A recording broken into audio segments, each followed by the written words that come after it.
Hello, I'm Richard Jack Smith of Real Talk Movie Reviews. Today I'm going to talk about Barcelona 1714 by Gerard Pastor. This score was released by the label MovieScore Media, and they have impressed me in the past, specifically with efforts such as James Gosling's The Hallow and Scott Glasgow's Poker Night. Regarding Barcelona 1714, there are some themes I would like to discuss with you. The love is represented by clarinet, for the children in the story violoncello, and the city itself gets the trumpet. But there's a little bit of a whodunit thing going on here, because the villains at different stages throughout the score are represented by bassoons, trombones and horns. I quite enjoyed Barcelona 1714, and I believe you will too. It's not a great score. Indeed, there are imperfections, but the action music felt refreshing. It's got a lot going on, and for an endeavour brought to us by a relatively new composer, Gerard Pastor, it's nice to hear something that doesn't sound like, well, everything else that's out there at the moment. Even the best composers have a tendency to repeat themselves.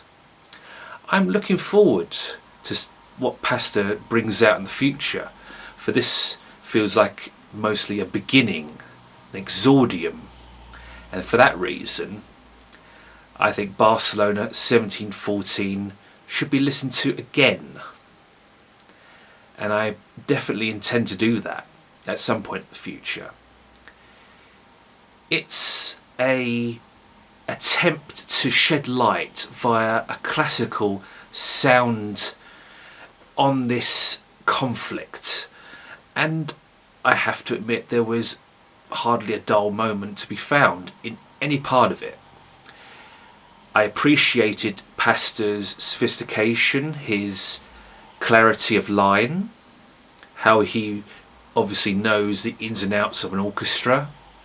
There's no sign of any electronics. If they were very, very minimal, I couldn't detect for one moment anything of the kind. Not that there's anything wrong with electronics, but again, when it comes to period pieces, that can be a little bit of a tricky, sticky issue. So, Barcelona 1714, a score that I like but don't love, with some imperfections. I give it 3 out of 5 stars. Recommended for more than one listen. For more film and soundtrack reviews, please visit Betty Jo Tucker's website, Real Talk Movie Reviews. Also be sure to check out Betty Jo Tucker's book, Cinema Stanzas 2, Poet Laureate of the Movies. I wrote the foreword. On Facebook you'll find my pages, Hip-Notic Movie Reviews and Hip-Notic Soundtrack Reviews. I am Richard Jack Smith. Please be sure to hit that like and subscribe button, and I will see you in the next review.